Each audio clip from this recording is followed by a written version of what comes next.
Boa tarde, me chamo Henrique. Vou apresentar aqui agora os componentes da nossa equipe, que é formado pela Lorena, pela Bianca, pela Marcela, pela Daniele, pelo Gabriel, pelo Wesley e pelo Patrick. Vamos fazer aqui uma análise técnica, do caso Daniel Silveira. Daniel Silveira foi condenado pelo Supremo Tribunal Federal por estímulo a atos antidemocráticos e ataques às instituições. A condenação incluiu crimes com incitação à animosidade entre as Forças Armadas e o STF, além da tentativa de impedir o livre exercício dos poderes da União.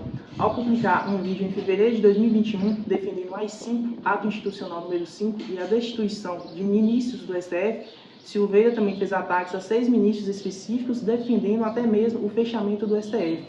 Não há informações disponíveis que indiquem que crimes foram injustamente atribuídos a Daniel Silveira ou que tenham sido julgados sem fundamentos. A descrição do caso apresenta as acusações feitas contra o deputado, sua condenação pelo STF e as razões legais que embasaram essas decisões.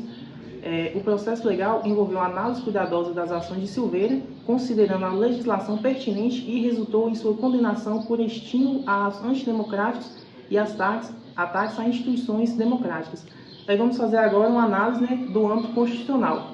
A Constituição Federal do Brasil garante a imunidade parlamentar, que visa proteger a liberdade de expressão dos parlamentares no exercício do mandato.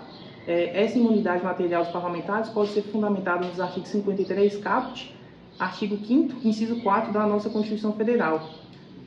No caso do Daniel Silveira, as acusações e a condenação giraram em torno do entendimento de que suas declarações e ações ultrapassaram os limites da imunidade parlamentar, configurando estímulo a atos antidemocráticos, ataques às instituições e tentativa de impedir o livre exercício dos poderes da União. A imunidade parlamentar não protege discursos ou ações que violem princípios democráticos e atentem contra a ordem constitucional. Assim, a interpretação de alcance dessa imunidade é uma questão complexa e, no caso de Silveira, o STF concluiu que suas condutas ultrapassaram os limites permitidos pela imunidade parlamentar. Também, o Daniel Silveira foi preso em flagrante, porém, no artigo 55, parágrafo 2º da Constituição, diz lá que um membro do Congresso Nacional só pode ser preso em flagrante por crimes inafiançáveis. E, nesse caso do Daniel Silveira, todos os crimes que ele cometeu são afiançáveis. Bom, agora eu vou falar um pouco da graça constitucional e o perdão presidencial, que está no artigo 84, inciso 2, que é concedido pelo presidente o poder de concessão de indulto do indivíduo, que é basicamente diminuir ou aumentar a pena. E ele pode ser colocado, mesmo que o processo já esteja em trânsito de julgamento. Anteriormente, quando o ex-presidente Bolsonaro ele apresentou 6 fatos para que o deputado Daniel recebesse o perdão. Um deles era a liberdade de expressão e a comoção da sociedade de um parlamento que está sendo incriminado. Muitos falaram que esse perdão foi inválido devido a ter desvio de finalidade, uma vez que o Daniel Silveira é aliado do partido político de Bolsonaro e poderia estar interferindo no julgamento do Poder Judiciário. Alguns exemplos e opiniões opostas sobre esses foram: o senador Flávio Bolsonaro do PL publicou em sua rede social, quando houve o perdão, o benefício, dando parabéns ao presidente Bolsonaro.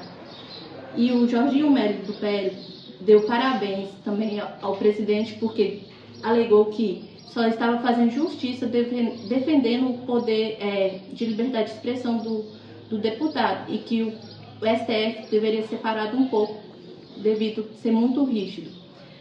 Contraposto a isso, Humberto Costa, do PT, foi irônico ao dizer que Bolsonaro não era Papai Noel, mas deu um presentão ilegal a um aliado raivoso e criminoso.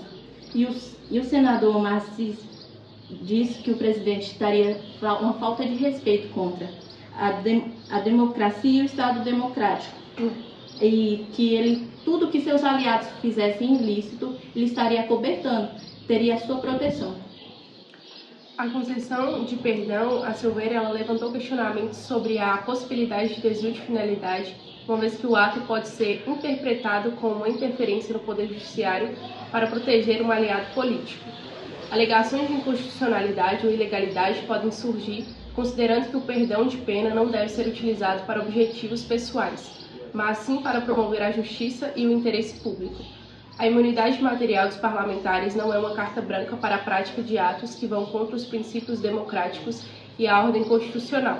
O direito de visão constitucional, embora uma prerrogativa do presidente, deve ser exercido por responsabilidade e obediência dos princípios constitucionais. Dando continuidade à análise do caso Daniel Silveira no âmbito civil, a defesa de Silveira argumenta que suas declarações estavam protegidas pela imunidade parlamentar e a liberdade de expressão, o que poderia limitar a caracterização de danos morais. Mas, no entanto, as manifestações públicas de incitação aos atos antidemocráticos e ataques a instituições podem impactar a reputação do deputado e gerar danos morais à imagem do parlamento e do próprio STF.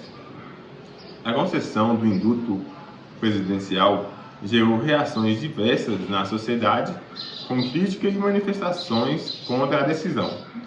Essa resposta pública pode indicar que a conduta de Silveira afetou a percepção da sociedade em relação aos valores democráticos, o que poderia ser considerado como uma forma de dano moral coletivo. A caracterização da lesão dos direitos da personalidade ou dano moral dependerá da interpretação jurídica dos eventos e das leis aplicáveis, bem como da análise específica das circunstâncias do caso. A decisão do STF e as reações subsequentes da sociedade indicam a gravidade das ações do Daniel Silveira em relação aos princípios fundamentais da democracia, mas a avaliação jurídica final compete aos órgãos competentes do sistema judiciário. Nós vamos falar do caso Daniel Silveira no âmbito penal. O crime tem 3 doutrinas: o crime formal, material e analítico. A doutrina que rege o nosso ordenamento jurídico é analítica. Aí nós vamos falar do crime do caso Daniel Silveira no contexto analítico. O contexto analítico, o crime é dividido em 3 partes: fato típico, ilícito ou antijurídico e culpável. Eu vou falar do fato típico. O fato típico é composto de 4 partes: conduta, resultado, nexo, causalidade e tipicidade. No caso de Daniel Silveira, a conduta dele foi as opiniões antidemocráticas e contra o Estado democrático de direito. E também teve condutas contra as causas pétreas, que é o caso do artigo 2 da nossa Constituição, que é da divisão dos poderes. O resultado foi a propagação dessas ideias antidemocráticas e contra o Estado democrático de direito. O nexo de causalidade pode ser dito como a transmissão dessas mensagens, dessas palavras dele, que foi o veículo que ele usou para transmitir essas ideias para as pessoas. E a tipicidade pode ser vista no nosso Código Penal, no artigo 286, que fala dos crimes contra a paz pública, e também no artigo 359, que fala dos crimes contra as instituições democráticas. Bom, pessoal, o caso de Daniel Silveira, ele é considerado ilícito porque ele não se encaixa na exclusão de ilicitude que, de acordo com o artigo 23 do Código Penal, diz que não há crime a prática de um fato que é estado de necessidade,